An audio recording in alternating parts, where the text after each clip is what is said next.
Ang kwentong ito ay hango sa totoong buhay. Mula ito sa isa nating kabayan na itago na lang natin sa pangalang Mangregal, taong 1992, probinsya ng Siquijor. Sa dinami-rami ng sugal, hindi magpapahuli ang sabong. Maraming kalalakihan, bata man o matanda ang nalululong. Kabilang dito si Mangregal na sa tuwing uuwi galing trabaho, diretsyo na ng sabungan. Lahat ng pera ay dito nauubos. Isang gabi habang pauwi galing sa pagsusugal, nakasabayan niya si Mang Tomas, ang sabungero na madalas nananalo ang manok. Kinaiinggitan nito ng lahat dahil walang palya ang pagkapanalo. Linggo-linggo ang bawat swerte. Tomas, umamin ka nga sa akin. Magkaibigan naman tayo eh. Ano bang sekreto mo para manalo palagi sa sabong?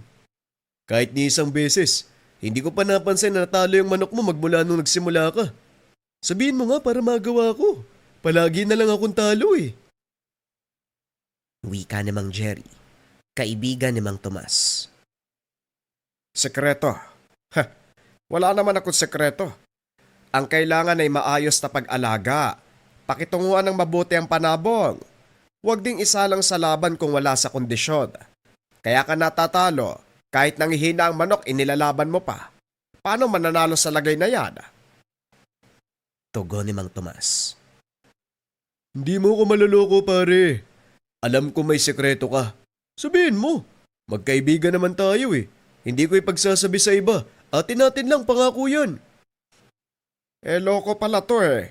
Sabi ngang wala akong sekreto eh. Kailangan pa ba ng ganyan eh? Sabong lang naman to. Ikaw masyado mong sineseryoso mga bagay-bagay. Kung ano-anong iniisip mo. Walang sekreto ang manok ko. Nananalo ko kasi maayos ang pag-aalaga. Yun lang, wag kang makulit. Nakakairita yung boses mo. Huling wika ni Mang Tomas.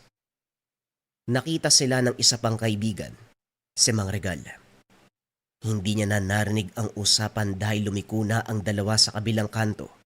Hinatid ni Mang Regal ng tingin ng dalawa. Binaybay ang sariling daanan patungo sa bahay. Pagdating, sinalubong kagad ng asawa na merong pang hawak na walis tingting. Regal, anong oras na ngayon ka lang umuwi?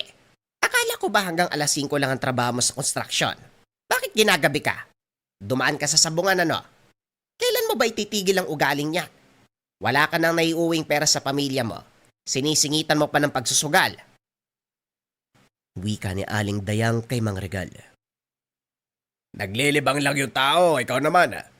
Nagkayayaan kasi yung mga katrabaho ko kaya sumama na lang. Nakakayang tumanggi. Sa kanila pa naman ako umuutang ko minsan. At saka huwag ka mag-alala. Hindi naman ako pumupusta. Tugon ni Mang Regal. Oo, hindi ka pumupusta kasi wala ka ng pera. Ano, may dala ka bang may ulam na mga bata? Kanina pa nag-aantay sa'yo mga yon. Nakatulog kasi ang tagal mong dumating. Meron naman. Nagsalo-salo kanina. Kaya pumuslit ako ng pansit at ilang piraso ng adobong manok. May sabaw din pala. Gisingin mo mga bata, kumain na tayo. Dito lang ako sa bakuran at magpapahangin. Habang dinarama ang simoy ng hangin at patingin-tingin sa paligid, napansin ni Mang Regal si Mang Tomas. Nagmamadali itong naglakad patungo sa kabundukan. Lumilingon na parabang takot masundan. May dala itong bayong. Sa kuryosidad ay sinundan niya ito. Nakarating siya sa tahanan ni Mang Ugis. Matandang mag-isang naninirahan sa kabundukan. Marami itong alagang manok na panabong. Kung minsan dito bumibili ang mga sabungero. Mabait ang matanda. Marunong tumulong sa kapwa lalo na kung nangangailangan. Siya rin ang tinuguriang kampyon ng sabong noong araw. Katulad ni Mang Tomas, lahat ng laban ay nananalo. Subalit, sumapit din ang puntong tinalikuran nito ang pagsasabong. Piniling manirahan ng tahimik kasama ang hindi mabilang na mga alagang manok. Sinalubong ni Mang Ugis si Mang Tomas. Hindi niya maintindihan ng kilos ni Mang Tomas dahil galit ito habang tinuturo ang hawak na manok na panabong. Lumapit si Mang Regal upang marinig ang usapan. Akala ko ba maayos tong binigay mong manok? Bakit mahina? Kamunti ka ng mapuruan kanina. Kung natalo, malaking perang mawawala sa akin. Ang ayos ng usapan natin, Ugis. Sapat ang binayad ko sa'yo, tapos bibigyan mo ko ng ganitong klaseng manok. Magdaan-daan ka sa pananalita mo, Tomas. Ang mga manok ko ay nasa kondisyon at handang makipaglaban anumang oras. Baka ikaw tong masyadong nagpupumilit sa manok. Binalaan na kita na pakitunguan ng mabuti para hindi ka baliktarin. Sinasabi mo bang ako ang mali, Ugis? Hoy, wag mo ko binabaliktad ha. Ang ayos-ayos ko, tapos pagbibintangan mo ko. Isa na lang, malilintikan ka talaga sa akin. Biglang nagwala ang hawak na panabong ni Mang Tomas. Inatake siya nito. Dali-dali namang lumayo upang makaiwas. Natigil lang ng kunin ni Mang Ugis ang manok. Yan ang sinasabi ko sa iyo, Tomas. May pakiramdam at marunong kumilatis ng tao ang manok. Hindi lang sila mga hayop na isinasalang sa sabong. Kapag naramdaman nila na masama ang ipinapakitang ugali ng taong humahawak sa kanila, malamang hindi ito susunod sa anumang gugustuhin. Maswerte ka pa rin kasi naawa ko sa iyo. Naipanalo ang laban kanina. Kung ayaw mong maulit, edi umayos ka. Ganun kasimple. Wika ni Mang Ugis. Pinagtawanan nito ni Mang Tomas. Pagsabihan mo kamong manok na yan, mamaya gawin kong tinola eh. Hindi na kailangan, Tomas. Ito na rin ang huling pagkakataon na mahahawakan mo ang manok ko. Puputulin ko na ang anumang ugnayan sa'yo. Hindi ka marunong mag-alaga, kaya wala nang dahilan para ipagkatiwala ko sa'yo ang manok. Umalis ka na. Malalim na ang gabi. Aba, hoy!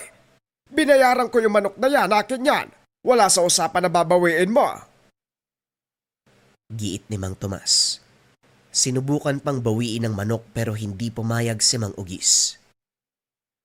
Malinaw na nakasad sa usapan natin na sa oras na hindi maalagaan ng tama ang panabong, may karapatan akong bawiin. Nakalimutan mo yata kasi matanda ka na eh. Huwag ka mag-alala. Ibabalik ko ang perang binayad mo. Doble pa. Inihagis niya sa harapan ni Mang Tomas ang perang nakabalot sa tela. Sige lang, Ugis. Huwag kang magsisi kung gagawa ko ng hakbang tungkol dito. Ipapakalat ko sa buong lugar ang sekreto mo. Nananalo ka lang naman sa sabong hindi dahil malakas ang manok mo, kundi dyan sa tinatangan mong mutya. Kung umasta ka parang sino, umaasa lang naman sa bisa ng bagay na yan. Muling wika ni Mang Tomas. Pero tinawanan lang ni Mang Ugis. Gawin mo ang gusto mong mangyari, Tomas. Kung tutusin, nasanay na ako sa mga banta mong paulit-ulit. Pero hindi naman nagagawa. Alam natin pareho na hindi mo kaya kasi natatakot ka sa balik ng karma. Alam mo rin kung gaano katindi ang parusa kung mutya na ang kinalaban. Minsan ka nang nagdusa kaya alam mo to, hindi ba? Sige lang, Ugis. May kalalagyan ka rin balang araw. Sa'yo na ang manok mo, kasing hina mo. Muling wika ni Mang Tomas bago umalis. Tumatawa na lamang si Mang Ugis habang pinapanood itong lumayo. Sa kabilang banda, umuwi na rin si Mang Regal. Bumalik sa pagkakaupo sa bakuran habang naguguluhan sa narinig na usapan. Kung ganon, gumagamit ng mutya si Mang Ugis para manalo sa sabong. Anong klaseng mutya na ba? Sa pagkakalam ko, ginagamit lang ito para manalo sa labanan kontra sa aswang. Hindi sa ibang bagay kagaya ng sabong. Aba, posible pala yun ha. Wika ni Mang Regal sa sarili. Iwinaksi rin ng mapansin ng oras. Pumasok ng tahanan at saka nagpahinga. Kinabukasan habang naglalakad patungo sa pagtatrabahuhan, napansin niya ang isang lalaki may dalang bayong. Lumapit ito nang makita siya. Manong, matanong nga po, saan dito yung sabungan? May nagsabi kasi na dito daw banday. Wala naman ako makita. Wika ng lalaki. Dumiretso ka lang dyan. Pagdating mo sa dulo, bandang kanan. May malaking bahay na gawa sa kawayan. Sa likod niyan, doon yung sabungan. Sa bakanteng lote ha, sa lilim ng manggahan. Magsasabong ka ba o magtitinda ng manok? Pwede rin po magsabong, pwede magbenta. Depende sa takbo ng kaganapan pagdating sa sabungan. Sige, maraming salamat ho Wika ng lalaki. Nagmamadali siyang lumakad. Dumiretso na si Mang Regal sa pupuntahan. Pagsapit ng hapon, saktong kakatapos lang makatanggap ng sahod. Nagtungo si Mang Regal ng sabungan. Marami ng tao at nasa kalagitnaan na ang laban. Nanood muna siya at nakaramdam kung kaninong manok ang malakas. Nang magsimula ang ikalawang laban, dito na pumusta. Nakita niya ang manok ng lalaking nakasalubong. Matindi ang pinakitang galawan, kaya doon siya sumugal. Lumipas ang ilang sandali. Bagsak ang kalabang manok. Hindi nakagalaw matapos magtamo ng matinding sugat. Sa unang beses nakaramdam ng saya si Mang Regal matapos manalo. Ang tindi ng manok mo pare. Ilang salpukan lang bagsak agad ang katapat. Isasalang mo pa ba? Pupusta ako ulit, sigurado eh. Oo, hanggat buhay ang manok ko, ilalabang ko. Pumusta ka lang, lakihan mo na para malaki din ang balik. Walang pagdadalawang isip na nalakihan ni Mang Regal ang pusta. Sa ikalawang pagkakataon ay nanalo uli. Ganon din sa ikatlo, hanggang sa huling pagsalang ng manok. Kung hindi lang ipinatigil ng namumuno ng sabungan, magpapatuloy ang swerteng nararanasan. Umuwi siya ng abot langit ang tuwa, matapos manalo ng malaking halaga. Mabuti naman kinapitan ka ng swerte ngayon. Siguro naawa ang langit kaya pinagbigyan ka. Kaninong manok ka ba pumusta? Tanong ng asawang si Aling Dayang. Tumulong ito sa pagbibilang ng perang napalalunan. Yun lang, hindi ko natanong yung pangalan. Oo nga pala. Nakasalubong ko kaninang umaga. Nagtanong kung saan ang sabungan. Naabutan ko pagdating ng hapon, nakita ko kung paanong lumaban yung manok kaya sumugal ako eh. Sakto, sinuwerte. Kung hindi nga lang tinigil ng nung namumuno, ay nako, malaki pa sana ang mayuwi ko. Hindi na yata nagustuhan ng namumuno ang kinakalabasan ng laban. May manok din kasi yon. Yun, talo din. Nakipusta ka sa manok ng taong hindi mo kilala. Nako, Regal, delikado yan ha. Ito naman parang ngayon lang ipinanganak. Hindi ba nakaabot sa pandinig mong usap-usapan? Kumikilos ang mga nilalang sa panahong ito para makisali sa mga ganyang gawain. Ay nako, huli kong nabalitaan sa karatig bayan. Akala nila manok ang isinalang sa labanan, yung pala aswang. Nagbalat kayong panabong, kaya palagi nananalo kasi hindi ordinaryo. Baka mamaya ang lalaking yan aswang din, tapos nakipusta ka pa. Ay nako, ayoko na nga, baka marumi ang pera na yan. Wika ni Aling Dayang. Natahimik si Mang Regal. Hindi niya maiwasang maisip ang sinabi nito. Sa katunayan, minsan nang narinig ang ganitong balita pero hindi pinagtuunan ng pansin sa pag-aakalang paninira lamang sa sabongerong palagi nananalo sa sabong. Tumigil ka na sa pagsasabong. Sa aswang ka pa pumupusta. Grabe ka naman. Ngayon na nga lang tayo tinamaan ng swerte, tapos ganyan pa ang sasabihin ba? Wika ni Mang Regal pero sa kaloob-looban. Hindi magawang baliwalain ang sinabi ng asawa, lalo na nang maisip ang narinig na usapan sa pagitan ni Mang Tomas at Mang Ugis. Sa mga sumunod na araw, nagpang-abot sa sabungan sina Mang Regal at ang lalaking sabungero. Pumusta pa rin siya sa kabila ng pagdududa. Pinairal ang ideyang mananalo ng malaking halaga. Hindi naman bigo dahil sunod-sunod na naipanalo ang laban. Hindi nga lang nagkaroon ng pagkakataon na magtanong dahil sa tuwing matatapos ang sabong nawawala ang estranghero. Nasundan pa ang pangyayari pero sa puntong ito, ibinili ng lalaki ang panabong sa pamamahala ni Mang Regal. Nawala sa isip ang sinabi ng asawa. Pinangimabawa ng tuwa sa ideyang siswertehin dahil sa hawak ang manok. Sa pagdaan ng mga araw, tinamasa ni Mang Regal ang sunod-sunod na pagkapanalo. Humantong sa puntong kinainggitan ng mga kasamahang sabungero Minsan dinadala pa sa tahanan upang mag-inuman. Pabor dahil nasa kabilang bayan ng asawa, walang makakasita. Pero unti-unti siyang nagtataka sa tuwing sasapit ang gabi.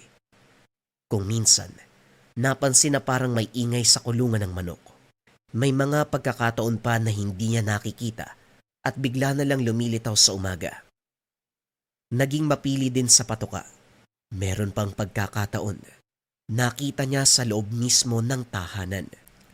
Tulog na ang mga anak ng oras na ito. Siya naman ay naalimpungatan sa may hinang kaluskos.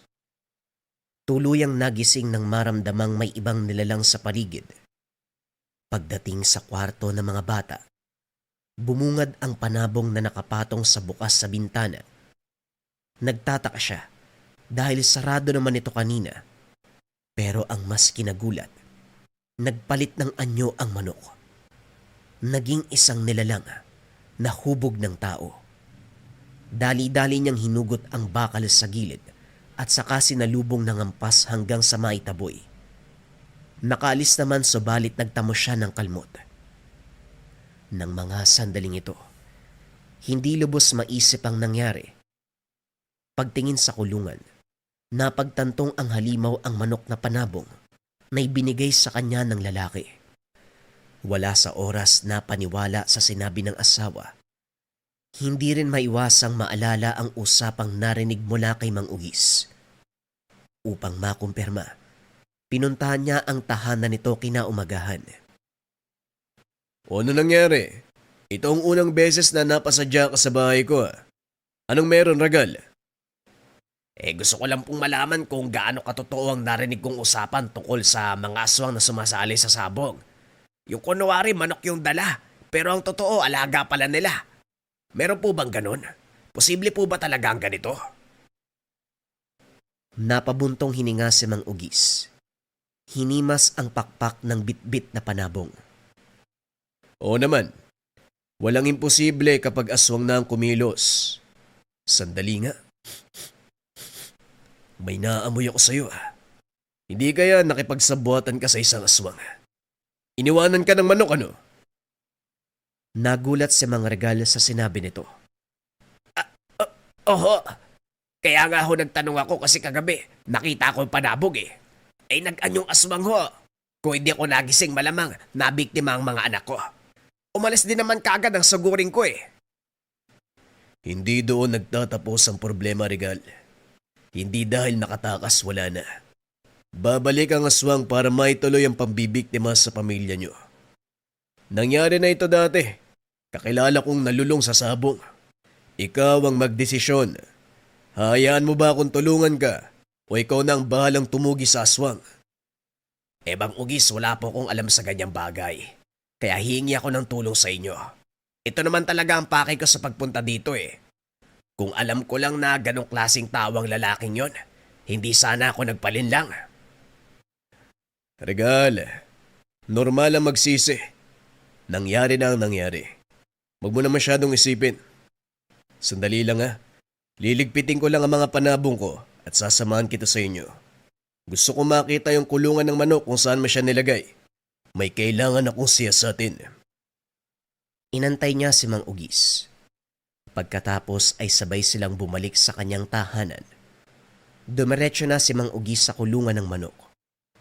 Hinawakan ng tali. Ilang sandali pa alam kagad ang lugar na tinuluyan ng aswang. Tignan mo nga naman. Desperadong makapambiktima ang loko. Kahit kapitbahay sa sitio dadalihin, no?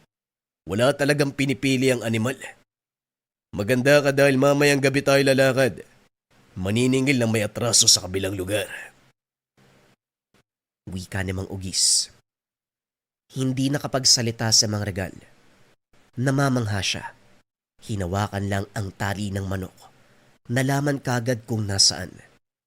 Buo na rin ang tiwala nito, kaya minabuting pakinggan ang bawat salita.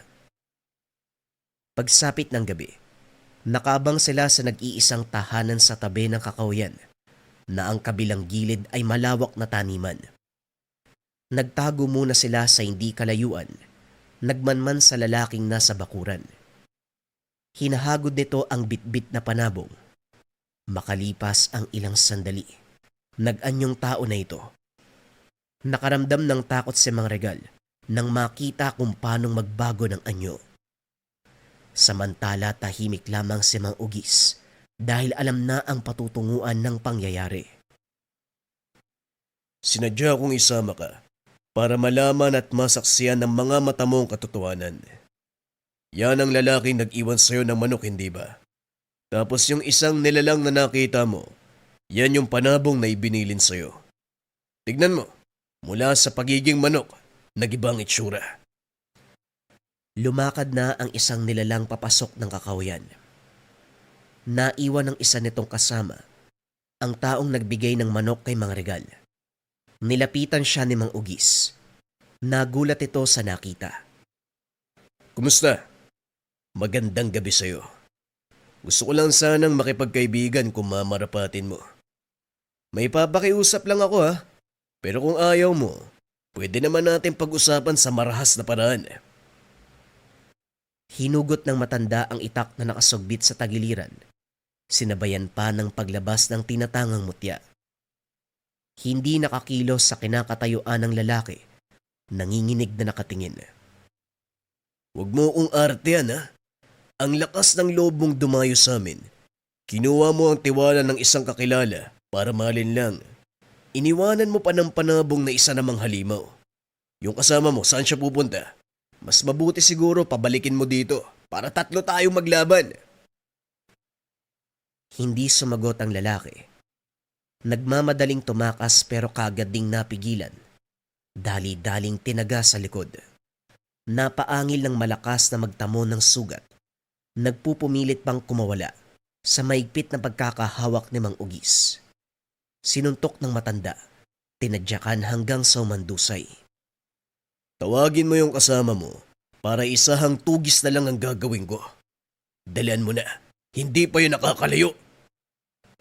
Sinunggaban si Mang Ugis ng aswang. Tumilapo ng matanda, bagyang nahilo matapos tumama ang ulo sa konkretong haligi ng tahanan. Hinarang niya ang braso nang bumuelo ng kagat ang nilalang. Nandito ka na pala. Hindi na kailangan tawagin pa. Mabuti yan. Sabay kayong mamamatay. Malakas na tinulak ang nilalang sabay dampot ng nabitawang itak. Tinaga ng tinaga hanggang sa bumaluktot na lamang ito sa tabi. Nangisay matapos magtamo ng sugat sa iba't ibang bahagi ng katawan. Binalingan ni Mang Ugis ng pansin ang isa pang lalaki. Hindi ito makatingin sa kanya. Nanginginig habang nakikiusap. Maawa ka. Hindi na ako ulit. Pangako lilisanin namin ang lugar at hindi na babalik. Pagbigyan mo ko, marunong kaming tumupad ng usapan. Mukha mo. Kayo nga kung makapambiktima. Hindi nyo pinapakinggan ng mga taong nakikiusap sa inyo. Kaya wag mo kong idaan sa ganyang usapin. Wala akong awa sa mga kagaya mo. Hinawakan niya sa muka ang lalaki. Sabay sapilit ang subo ng tangang mutya. Nagpupumilit na kumawala. Naluluhang nakiusap, pero hindi pinakinggan. Ilang sandali ang lumipas, sumandusay na lamang ito, katabi ng kasamang aswang. Sa puntong ito, lumapit na si Mang Regal. Maging siya ay hindi makapaniwala sa nasaksiyan. Kung itatanong mo, oo. Dapat patawan ng kamatayan ng ganitong klase ng nilalang. Hindi ito magtatanda. Ulit-ulitin lang din ang kasamaan kaya para matapos na, tapusin na lang natin ang buhay. Tumango si Mang Regal. Nagtulong sila sa pagligpit ng bangkay. Sa silong mismo ng tahanan, naghukay. Sinunog ang katawan nito. Sa paglipas ng mga araw, unti-unting nakalimutan ni Mang Regal ang nangyari. Okupado ang isipan sa pagsasabong. Binigyan kasi ng manok ni Mang Ugis at muling nakasalap ng swerte. Sunod-sunod ang pagkapanalo, walang palya. Ikaw ang pinasahan ng swerte ni Tomas, ano? Tumigil sa pagsusugal ang matanda, tapos ikaw naman tong pumalit. Ano ba ang sekreto nyo sa mga manok? Palagi kayo nananalo. Wala naman. Sadyang malakas lang ang kapit sa dasal. Tsamba, kaya siguro nananalo. Ay nako, ayaw mo lang sabihin para kang si Tomas. Kung nandito lang ang taong yon, ganyan din ang isasagot. Mga takot malamangan. Sa kabila ng tinatamas ang swerte, hindi nakakalimutang balikan ng nagbigay. Binibisita ng mga regal si Mang Ugis upang magpasalamat sa biyayang natatanggap mula sa sabong. Pagkatapos ng labanan, inuwi niya rito ang panabong upang mabasbasan at magabayan sa tinatangang mutya. Ito ang sekretong hindi niya kayang sabihin sa iba. Kondisyon ng manok no ikaw ang nag-alaga. Hindi kagaya ni Tomas. Kapag iuwi ang manok, nagwawala. Kung sa bagay, magaspang kasi yung ugali ng isang yun. Nagtampo nga sa akin eh. Kaya umuwi muna ng probinsya. Matanda na pero asal bata. Basta Regal, patuloy mo lang naalagaan ang manok. Hindi ito titigil sa pagbibigay ng swerte. Sa ngalan na rin ang gabay na mutya. Pinangatawanan ni Mang Regal ang napagkasunduan nilang dalawa. Patuloy sa pagsasabong. Patuloy ang pagdaloy ng swerte. At habang tumatagal, dahil sa walang palyang pagkapanalo, siya ay tinagurian na kampyon ng sabong.